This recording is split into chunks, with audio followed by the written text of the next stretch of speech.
физикалық тұрғыда неғылады, төменге қарай секіргеннен жүргеннен уже төменге түсетін болады. Түсінікті ғой, сондықтан обязательно міндетті түрде паховой грыжасын, мына жерде бездерін, несін, ашубайын и жаңағы жұмыртқасын, паховой грыжаларын бәрін көресіздер.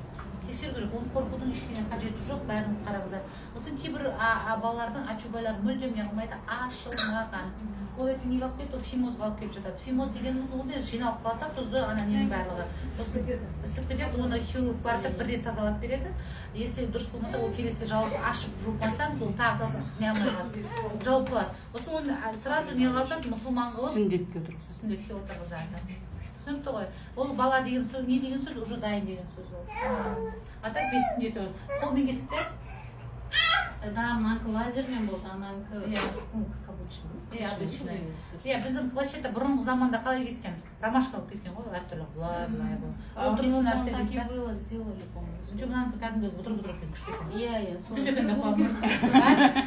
Бұдыр-бұдыр болғанда енді хирургтар бұрынғы СССР заманынан кеткен кезде олар не істеді? Қайшымен кәдімгі қырт кесіп отырды. А қазір не, кольцо қояды, лазермен зыз еткізеді, но ровно қоя салады.